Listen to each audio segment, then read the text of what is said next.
Warning. Critical failure imminent in Habitat Ring Section 7G. Estimated time to catastrophic decompression, 47 standard cycles. The station AI's calm announcement echoed through the curved corridor of Galactic Unity Station 227, causing various tentacles, antennae, and other sensory appendages to twitch nervously among the gathered maintenance crew, all except for one pair of very human shoulders, which were currently shaking with poorly suppressed laughter. Dave Thompson, this is absolutely not a laughing matter. Safety Inspector Zilthar's forearms were simultaneously wringing themselves into knots, a sure sign of extreme distress in a Centaurian. The quantum-stabilized plastic barrier is showing microfractures across 43.7% of its surface area. The repair procedure clearly states that we need to evacuate the section, file form 27B/6, wait for approval from Central Command, order replacement materials, schedule a maintenance window, and then spend 3 weeks replacing the entire wall. Dave finished the sentence while rummaging through his decidedly non-regulation tool belt. Yeah, I read the manual. Once, before I used it to prop up a wobbly table in the mess hall. You... All four of Zilthar's eyes bulged simultaneously. You used the Standard Operating Procedures Manual as furniture. Best use for it, really. Dave pulled out a roll of silver tape and gave it a thoughtful look. Now, about this wall. No. Zilthar's skin shifted from its normal, peaceful blue to an alarming shade of puce. Whatever you're thinking, Human Thompson, I absolutely forbid it. That appears to be nothing more than primitive adhesive strips. Duct tape, Dave corrected cheerfully. And I'm going to need a few paper clips, some WD-40, and maybe that piece of gum you're chewing, 'cause it...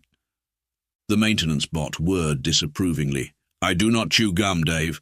I'm a highly sophisticated artificial intelligence housed in a state-of-the-art robotic chassis designed for precision repairs in zero-gravity environments. Yeah, but you'd be more fun if you did chew gum. Dave started unrolling the duct tape. Also, you might want to start recording. This is either going to be really cool or really spectacular. Maybe both. Warning, the station AI chimed in again. Unauthorized repair attempt detected. Please be advised that non-standard maintenance procedures are a violation of Section 47, Paragraph 12 of the... Someone hold my beer, Dave interrupted, pulling a battered aluminum can from his back pocket. The entire maintenance crew took 3 synchronized steps backward. Even Kazit rolled away slightly. Zilthar's color shifted from puce to an almost translucent white. No, not those words. Please, anything but those words. The last time a human said that phrase on this station, we had to rebuild the entire waste recycling system.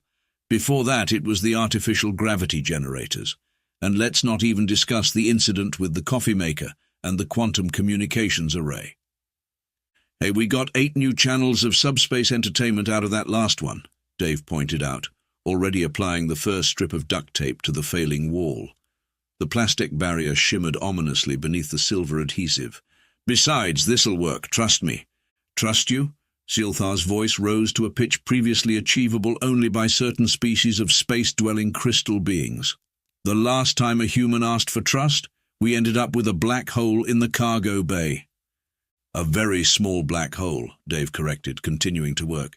And we used it to solve our garbage disposal problems for a month before safety shut it down. He paused, studying his handiwork. Now, who's got some paper clips, the big ones, and maybe a rubber band? 'Cause its optical sensors flickered in what might have been resignation. I am now accepting bets on the probability of survival versus catastrophic station failure. Current odds are... Don't encourage him, Zilthar waved all 4 arms in protest, but several crew members were already discreetly transferring credits to the betting pool. And Dave, meanwhile, had moved on to what appeared to be an interpretive dance with the duct tape, weaving strips in complex patterns across the failing wall. The plastic barrier had started to hum at a frequency that made everyone's teeth itch, regardless of how many sets of teeth they possessed. Just for the record, Dave announced cheerfully, if this works, I want it noted that I solved in 5 minutes what the manual says takes 3 weeks. And if it doesn't work... He shrugged. Well, then I guess the paperwork will be someone else's problem. The barrier chose that moment to emit a sound like 1,000 angry cats gargling quantum particles. Oh, said Dave, that's new. As Dave continued his questionable repair work, Zilthar couldn't help but flash back to the first time humans had entered the galactic stage. The memory made all 4 of his eyes twitch simultaneously. It had been a perfectly ordinary first contact scenario. The standard procedures had been followed to the letter. A human vessel was detected approaching the edges of galactic unity space, and the First Contact Division deployed their welcome ship exactly as regulations dictated. They'd even double-checked the translation matrices and prepared the traditional gift basket, now with 47% more non-toxic items, following the Blob People incident of 2847. The problem started when the human ship's engine began to malfunction. According to every protocol ever written, the proper procedure was clear. The damaged vessel should maintain position while the welcome ship towed them to the nearest repair facility. Simple, clean, safe. Instead, the humans had improvised. Did you know, Zilthar had later reported to the Galactic Council, his voice still shaking, that humans will deliberately cause small explosions in their own engines to adjust their trajectory? They call it percussive maintenance. And when that didn't work, He had to pause to take a calming breath. They rebuilt their entire propulsion system mid-flight, using spare parts from their food preparation unit. The council had thought he was exaggerating until they reviewed the footage. The resulting collective gasp had created a small vacuum in the council chamber. But that was just the beginning. Humans, it turned out, had built their entire civilization on what they called winging it. Their greatest achievements weren't the result of careful planning and meticulous procedure, but rather a series of educated guesses, happy accidents, and what they termed crazy-enough-to-work moments. The Galactic Unity's carefully crafted First Contact protocol hadn't survived first contact with humanity. You should have seen their faces, Lieutenant Maya Rodriguez had told Dave during his station orientation, grinning at the memory. We show up with our jury-rigged engine, held together with rubber bands and optimism, and this poor alien bureaucrat is trying to fill out an incident report. But there wasn't a form for aliens fixed faster-than-light drive with kitchen appliances. The resulting committee to create new human-specific regulations had worked for 3 straight years. They generated enough paperwork to fill a small moon. And yet somehow humans kept finding new ways to terrify their alien colleagues with their unique approach to problem-solving. I remember when they assigned the first human to this station, Kazit chimed in, interrupting Zilthar's traumatic flashback. Engineering insisted on triple redundant safety systems. Within a week, their human engineer had found a way to use those backups to brew something called moonshine. That was some good stuff, Dave commented, now somehow hanging upside down as he applied another strip of duct tape to the failing wall. Did you know you can use emergency coolant to make the smoothest vodka this side of Alpha Centauri? That is not an approved use of emergency equipment. Zilthar's protest came automatically at this point. Hey, it saved our tentacles during the great replicator failure of 53, another crew member pointed out. 3 weeks without proper food supplies, and that human contraption kept morale from collapsing. The Council's report classified it as accidental chemical warfare, Zilthar muttered. The Council, Dave said, now somehow having acquired a welding torch from somewhere. Zilthar desperately didn't want to know where. Needs to learn how to party. The failing wall chose that moment to emit what could only be described as a mechanical belch. Several warning lights that hadn't even been there before suddenly lit up. That's not supposed to happen, Kazd observed helpfully. Nope, Dave agreed cheerfully, but watch this next part. Zilthar felt a familiar sense of dread wash over him. In his experience, nothing good ever followed a human saying, watch this. It ranked right up there with, I have an idea, and the dreaded hold my beer in terms of phrases that preceded disaster. I'm updating the betting odds, Kazit announced. Current probability of survival is now calculating as a mathematical impossibility. which, knowing humans, means we're probably going to be fine." A small explosion punctuated this statement, followed by Dave's triumphant, "Ha! Told you that would work."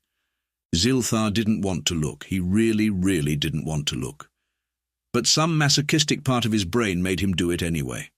The wall was still there. It was now covered in what appeared to be a spider web made of duct tape, paper clips, and what looked suspiciously like parts from someone's lunch. But it was holding. "How?" Zilthar began, then thought better of it. Some questions he'd learned were better left unasked when dealing with humans. "Simple," Dave said anyway. "The quantum-stabilized plastic was failing because its atomic alignment was off. So I used the magnetic fields from the paper clips, amplified through the metallic coating in the duct tape to create a makeshift containment grid. The gum helps with the resonance frequency." Everyone stared at him. "Also," he added, "I hit it really hard with a wrench when no one was looking." The station AI's voice broke the stunned silence. "Warning rescinded. However, current repair configuration violates 1,457 safety regulations, 228 building codes, and possibly several laws of physics. Please submit appropriate documentation for review." "Yeah," Dave said, retrieving his beer from a shell-shocked junior maintenance worker. "I'll get right on that paperwork, right after I figure out why the artificial gravity is starting to feel a bit squishy." Zilthar felt his colour drain again. "Squishy? What do you mean, squishy? The artificial gravity cannot be squishy. That's not even a technical term." "On an unrelated note," Dave continued, taking a sip of his beer, "has anyone seen my other roll of duct tape?" The artificial gravity wasn't just feeling squishy anymore. It had progressed to what Dave technically termed as wobbly, then quickly advanced to kind of bouncy, before settling into what he described as, "Well, that's not great." "Define not great," Zilthar demanded, all forearms gripping different safety rails as the floor beneath them subtly rippled. "You know how gravity usually goes down?" Dave demonstrated with one hand while his other hand rummaged through his tool belt. "Well, it's sort of going sideways now, and a little bit up, and I think that corner over there is experiencing next Tuesday." Kadzit's sensors whirred as the maintenance bot processed this information. "That is temporally impossible." "Tell that to my sandwich." Dave pointed to his lunch, which was aging backwards. The bread was slowly untoasting itself. "The quantum containment field from your unauthorized repair," Zilthar struggled to maintain his professional tone, "appears to be interfering with the artificial gravity generators. We need to evacuate the section and contact central engineering immediately." "Or," Dave said in that tone that made Zilthar's exoskeleton crawl, "we could try something fun." "No," Zilthar's voice cracked. "No more fun. Fun is explicitly forbidden in Section 89, Paragraph C of the Emergency Response Guidelines." "Actually," Kadzit interjected, "there is no such section. I just checked. Though I suspect they'll add one after today." Dave was already pulling more items from his seemingly bottomless tool belt. A rubber chicken. Why did he have that? 3 more rolls of duct tape, a universal power converter that had been modified in ways that probably violated several laws of thermodynamics, and what appeared to be a coffee maker with extra buttons. "That's the quantum coffee maker from the subspace entertainment incident," Zilthar realized with growing horror. "It was supposed to be destroyed." "Recycled," Dave corrected, "into a quantum field harmonizer, with a built-in espresso function. Watch this." "Calculating odds of survival," Kadzit announced. "Current chances are, divide by 0 error. That's new." The gravity chose that moment to do something that could only be described as a somersault. Several crew members found themselves standing on the ceiling. One unfortunate junior technician was floating in a small pocket of space that seemed to be operating on a completely different set of physical laws. "Don't worry, Bob," Dave called to the floating technician. "That pocket dimension should collapse in about 3 minutes, maybe 4. Just don't make any sudden moves or think about purple elephants." "Why not purple elephants?" Bob asked nervously. "No reason, just always wanted to say that." Dave began working with the speed and confidence of someone who had absolutely no idea that what he was attempting should be impossible. The coffee maker turned quantum harmonizer was quickly integrated into a growing construction that looked like something a modern artist might create while having a nervous breakdown. "The quantum field is destabilizing," Kazit reported. "Also, I'm detecting traces of espresso in the space-time continuum." "That's normal," Dave assured everyone as he connected two pieces of equipment that were never meant to interact. "Well, not normal, but it's not normal." "That is not grammatically or physically correct," Zilthar protested. "Grammar is more of a suggestion anyway," Dave said, now somehow working upside down relative to everyone else, like physics and safety regulations. The station AI's voice crackled through the speakers, now speaking in what sounded like reverse. "Warning, reality breach imminent. Please maintain your existence within approved parameters." "See?" Dave gestured with a wrench that was simultaneously there and not there. "The AI gets it." His contraption had grown to include parts of the wall, most of his lunch, the quantum coffee maker, enough duct tape to reconstruct a small shuttle, and what looked suspiciously like a toy lightsaber that glowed in colors that shouldn't exist. "I'm not even going to ask about the lightsaber," Zilthar decided. "Good call," Dave replied, "because I'd have to explain about the weekend Star Wars marathon and the quantum physics conference that got a little out of hand." The gravity shifted again. Bob's pocket dimension hiccuped. The sandwich continued its journey backward through time, now resembling raw ingredients. "You know what this needs," Dave announced suddenly. "Don't say it," Zilthar pleaded. "Hold my beer." "He said it," Kazit confirmed unnecessarily. "Updating survival odds to error. Universe.exe has stopped working." Dave handed his beer to the nearest crew member, who took it with the resignation of someone handling antimatter without containment, and began what could only be described as interpretive engineering. His movements were a blur of duct tape, impossible connections, and violations of fundamental physical laws. "If we reverse the polarity of the quantum field," he explained as he worked, "and then channel it through the coffee maker's temporal filter." "Coffee makers don't have temporal filters," Zilthar objected. "They do after you've had 3 sleepless nights and access to a particle accelerator," Dave countered. "Then if we use the lightsaber's crystal matrix to stabilize the resulting quantum foam—" "That's a toy." "Not anymore," Dave grinned. "Amazing what you can do with the right application of duct tape and violation of warranty agreements." The entire construction began to hum in a way that suggested reality itself was unsure about what was happening. Colors that didn't exist began to leak from the seams of space-time. Somewhere, a philosopher spontaneously combusted. "Almost got it," Dave muttered. "Just need to—" He reached for something that seemed to occupy negative space. "What are you doing?" Zilthar asked, unable to help himself. "Hitting it with a wrench." The universe held its breath. Clang. Everything went sideways, then upside down, then inside out, and finally settled back into what appeared to be normal reality. The gravity stabilized. Bob's pocket dimension collapsed, fortunately with Bob safely back in regular spacetime. The sandwich, however, had achieved sentience and was applying for citizenship. "Ha!" Dave exclaimed triumphantly. "Told you it would work." But, Zilthar sputtered. "How?" "Simple," Dave said, reclaiming his beer. "I just had to think outside the box." "You didn't just think outside the box," Kazit observed. "You found the box, turned it into a Klein bottle, filled it with quantum coffee, and used it to rewrite local physics." "Yeah," Dave agreed. "Like I said, simple." The station AI's voice, now back to normal, broke in. "Warning, current configuration violates all known safety protocols. Additionally, local reality has been designated as mostly stable. Please submit Form 3279B. Application for retroactive approval of universe modifications." Said Bob, who had been quiet until now. "Is anyone else's shadow doing math?" Dave looked down. All their shadows were indeed covered in complex quantum equations. "Huh," he said. "That's probably fine."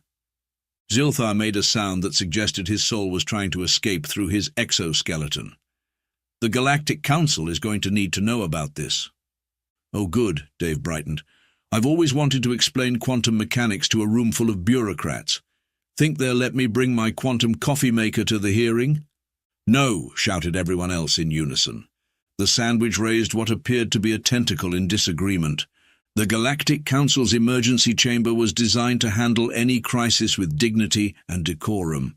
The sweeping architecture, the gravity-defying floating platforms, the holographic displays, everything about it screamed, "serious business." Which made it all the more impressive that Dave Thompson had managed to turn the entire proceedings into something resembling a circus within 10 minutes of entering. "Let me make sure I understand this correctly," Admiral Patunk said, his ceremonial tentacles twitching with barely contained frustration. "You fixed a quantum-stabilized plastic barrier with adhesive strips?" "Duct tape," Dave corrected helpfully, "and paper clips, and a bit of gum. Though technically the gum was more for the quantum resonance than structural integrity." "The gum became quantum entangled," Kazert added, projecting the sensor readings. "It now exists in a superposition of all possible flavors simultaneously." The council chamber erupted in confused murmuring. Several representatives had to consult their universal translators to confirm they'd heard correctly. One delegate from the silicon-based lifeforms quietly began crystallizing in distress. "And then," Admiral Patunk continued, his voice rising several octaves, "when this unauthorized repair created gravitational anomalies, you solved the problem by making friends with physics and convincing it to be more flexible," Dave supplied. "That is not how physics works," shouted someone from the science division. "Not with that attitude," Dave muttered. Lieutenant Maya Rodriguez, who had been called in as the human liaison officer, was trying very hard to maintain a professional demeanor. She was failing miserably, her shoulders shaking with suppressed laughter. "Perhaps," she suggested diplomatically, "we should review the footage of previous incidents for context." The holographic display flickered to life, showing a montage that could only be described as a highlight reel of human-induced chaos. The coffee maker incident, where a simple attempt to improve the station's beverage quality had accidentally created a subspace broadcasting network. They were still receiving thank-you notes from previously isolated colonies that could now watch their favorite shows. The waste recycling system upgrade, which had briefly achieved time travel. The system was now processing garbage yesterday, which was playing havoc with the maintenance schedules, but doing wonders for efficiency ratings. The black hole garbage disposal, which had actually worked perfectly, until someone pointed out that it violated at least 37 safety regulations. The paperwork to shut it down had taken longer than the original installation. "And let's not forget," Zilthar added, all four arms gesturing wildly, "the artificial gravity generator recalibration." "That was a triumph of engineering," Dave protested. "You used a trampoline and a particle accelerator." "Yeah, but it worked." Admiral Patunk's tentacles had gone from twitching to fully spasming. "The question before this council is clear. Are humans brilliant innovators who push the boundaries of science, or are they dangerous lunatics who threaten the very fabric of reality?" "Why not both?" suggested a quiet voice from the back. Everyone turned to look at the quantum physics division representative, who immediately tried to hide behind their probability waves. "Both?" Patunk's voice cracked. "Both?" "Well," the quantum physicist continued reluctantly, "from a quantum mechanical perspective, they appear to exist in a superposition of genius and insanity until directly observed, like the gum." Dave beamed. "That's the nicest thing anyone's ever said about me." "This is precisely the problem," Patunk declared. "We cannot have maintenance engineers who operate on quantum uncertainty principles. There must be rules, procedures, forms to fill out in triplicate." "About those forms," Dave interjected, "the sandwich from the gravity incident would like to file for citizenship. It's evolved opposable thumbs and a particularly good understanding of contract law." The silence that followed this announcement was broken only by the sound of Zilthar quietly weeping. "The council will now review the evidence in private," Patunk announced weakly. "Please try not to break reality while we deliberate." "No promises," Dave said cheerfully, "but I left my duct tape in my other tool belt, so the odds are slightly in your favor." As the council members filed out, Lieutenant Rodriguez sidled up to Dave. "You know," she whispered, "you could have explained how you actually fixed everything." "Where's the fun in that?" Dave grinned. "Besides, do you really think they'd feel better knowing it was mostly luck and educated guesses?" "Probably not," she conceded, "though I have to ask the sandwich, oh, that was legitimately an accident. Turns out if you expose rye bread to enough quantum uncertainty, it develops consciousness. Who knew?" "Warning," Kadzit interrupted. "The Council's probability calculators are beginning to smoke. I believe they're attempting to quantify the likelihood of future human-related incidents. They do realize that trying to calculate human probability just makes us more unpredictable, right?" Dave asked. "I believe that realization is what caused the smoke." From behind the council chamber doors came the distinct sound of several expensive pieces of equipment entering what Dave would later describe as rapid unplanned disassembly. "Should we tell them I can fix that?" Dave asked. "No," chorused everyone within earshot. The sandwich raised its newly evolved hand in disagreement again. While the council deliberated, several things happened simultaneously. First, the quantum-entangled gum decided to explore all possible flavors at once, creating what Dave would later describe as a taste singularity in Section 7G. Second, the duct-taped wall repair began harmonizing with the station's main reactor frequency, causing the entire habitat ring to hum what sounded suspiciously like "Never Gonna Give You Up." Third, and perhaps most concerning, the temporary fixes started to interact with each other in ways that made Einstein roll over in his grave, so hard he generated gravitational waves. "That's not supposed to happen," Dave said, watching as reality began to develop interesting new wrinkles around his repair work. "Which part?" Zilthar demanded hysterically. "The quantum flavor breach, the musical reactor core, or the fact that causality is starting to go backwards in sections of the station?" "Yes," Dave replied helpfully. Kazit's probability circuits were working overtime. "Current situation assessment. We are experiencing a cascade failure of temporary solutions, each of which violates the laws of physics in uniquely horrifying ways. When combined, they are creating what can only be described as a Murphy's Law singularity." "In English?" Lieutenant Rodriguez asked. "Everything that can go wrong is going wrong in alphabetical order." As if to demonstrate, an antimatter containment field started hiccuping, followed by a brief reversal of entropy, leading to a cascade of quantum probability failures, and so on. "Well," Dave said, pulling out his emergency tool belt, which was somehow even more concerning than his regular one, "looks like it's time for some creative problem-solving." "No!" Zilthar's forearms windmilled in panic. "The Council hasn't finished deliberating. We need to wait for proper authorization, and—" He was interrupted by the station AI. "Warning, reality breach spreading.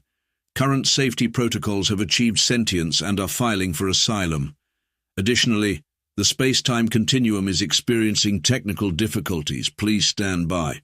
"Hold my beer," Dave said, handing his drink to the horrified safety inspector. "I've just calculated the mathematical expression for pure terror," Kazit announced. "It looks exactly like Dave's current vital signs readout." Dave was already in motion, his movements a blur of barely controlled chaos. He grabbed the quantum coffee maker, which had somehow followed him to the council chamber, 3 emergency flares, what appeared to be a bobblehead doll of Einstein, and began constructing something that hurt to look at directly. "The good news," he announced as he worked, "is that all these problems are connected. The bad news is that means fixing one might make the others exponentially worse. The interesting news is that we're about to find out which." "That's not good news," Zilthar protested. "No, but it is interesting," Dave countered, now somehow soldering quantum particles together with what looked suspiciously like hot sauce. "Kadzit, what happens if I reverse the polarity of the quantum entanglement while simultaneously rerouting the probability flux through the coffee maker's temporal filter?" Processing that would either solve everything instantly or create a paradox that destroys the universe. Cool, 50-50 odds, I like those chances. Those are not good odds, Zilthar shrieked. Better than our current situation, Lieutenant Rodriguez pointed out, gesturing to where the alphabet of disaster had reached M for molecular stability fluctuation. The council chamber doors burst open, revealing Admiral Patunk and the other officials. They froze at the sight before them. Dave balanced on what appeared to be a singularity, wielding the quantum coffee maker like a weapon, while reality itself tied itself in knots around him. "What is the meaning of—" Patunk began. "No time for bureaucracy," Dave interrupted. "Quick question. How attached is everyone to causality as a concept?" Before anyone could answer, he jammed the Einstein bobblehead into the coffee maker's quantum matrix, crossed the hot sauce-covered wires, and hit the whole construction with a wrench that existed in 7 dimensions simultaneously. The universe held its breath, and then everything happened at once, or possibly not at all, or maybe sideways through time. The quantum-entangled gum collapsed into a single definite flavor: strawberry existential crisis. The reactor stopped singing Rick Astley and switched to what sounded like jazz fusion. The alphabet of disasters reached Z for zebra manifestation. Several confused zebras appeared in the hydroponics bay, then reversed itself, solving each problem in reverse order. Reality snapped back into place like a rubber band, leaving everything mostly normal, except for a slight purple tinge to gravity and a lingering taste of impossibility in the air. "Ha!" Dave exclaimed triumphantly. "Did you see that? The quantum reversal caused a cascading probability collapse that fixed everything. Well, mostly everything. Don't go into Storage Bay 3 for a while. Also, Tuesday might be slightly longer than usual this week." The council members stared in horror, amazement, and what might have been reluctant admiration. "That's impossible," someone finally said. "Nah," Dave replied, reclaiming his beer from the shell-shocked Zilthar. "Improbable, sure. Inadvisable, definitely. But impossible just means no one's tried it with enough duct tape yet." The Sentinel sandwich nodded its crust in sage agreement. The Galactic Council's official response to the incident took 3 standard weeks to formulate, required 73 new forms to document, and resulted in the creation of an entirely new department. The Human Containment and Innovation Division, or as Dave preferred to call it, the Department of Hold My Beer and Watch This. After careful deliberation, Admiral Patunk announced to the assembled crowd, his tentacles now professionally still thanks to some prescribed anti-anxiety medication, the Council has reached several conclusions regarding human engineering practices. He unfurled an official document that immediately began trying to escape, apparently having absorbed some residual quantum uncertainty. 3 junior clerks had to wrestle it into submission. First, all human maintenance personnel must be accompanied by no fewer than 2 safety inspectors, 1 probability accountant, and 1 quantum physicist who has signed a liability waiver. "Does the sandwich count as a safety inspector?" Dave whispered to Rodriguez. "It's passed all the certification exams." "Quiet," she whispered back. "They're still processing its citizenship application." "Second," Patunk continued, "the phrase 'hold my beer' has been officially classified as a Class 3 reality-threatening event, requiring immediate evacuation of all non-essential personnel within a 3-deck radius." "What about watch this?" someone called from the back. "Class 4, Patunk replied grimly, "and I have an idea is now Class 5. Kadzit's processor's word. Interesting. That technically makes human inspiration more dangerous than a minor antimatter containment breach." Third, Patunk pressed on, "all human innovations, repairs and solutions must be documented in triplicate using the newly created Form 42 Theta Pi. Retroactive documentation of physics-adjacent activities." "I've seen that form," Zilthar mentioned. "It includes a section for laws of physics broken, please number in order of severity, and quantum improbabilities exploited. Check all that apply." Finally, Patunk concluded, "In recognition of the undeniable effectiveness of human problem-solving methods, we are establishing new protocols for emergency situations. When all standard procedures have failed, and only then, human engineers will be authorized to improvise." The collective gasp from the bureaucratic section of the audience created a small vacuum. However, Patunk quickly added, all such improvisations must be preceded by the filing of Form 789D, intent to violate physical laws, which must be submitted no more than 3 nanoseconds before the actual violation occurs. That's physically impossible, Dave pointed out. Exactly, Patunk said with the faintest twitch of a smile. We look forward to seeing how you solve that particular problem. As the crowd dispersed, Lieutenant Rodriguez turned to Dave. You know what this means, right? They're not just accepting human engineering, they are counting on it. Yeah, Dave grinned, already reaching for his tool belt. But I think they forgot something important about humans. What's that? We work best under impossible conditions. He pulled out a fresh roll of duct tape. Now about that Form 789D submission deadline. I have an idea involving this tape, the quantum coffee maker, and maybe a small violation of causality. Warning, the station AI interrupted. Human engineering event imminent. All personnel please note that Tuesday will be rescheduled to next week due to temporal maintenance. Zielthar's colour shifted to a resigned shade of blue. I'll start filling out the paperwork. Good call, Dave said, then paused. Oh, and someone should check on the zebras in hydroponics. I think they've figured out how to use the quantum fertilizer. In the distance, a distinct sound could be heard, the universe itself, sighing in resignation as Dave Thompson reached for his beer, smiled, and said those fateful words once again. Hey, watch this. The sandwich took notes for posterity.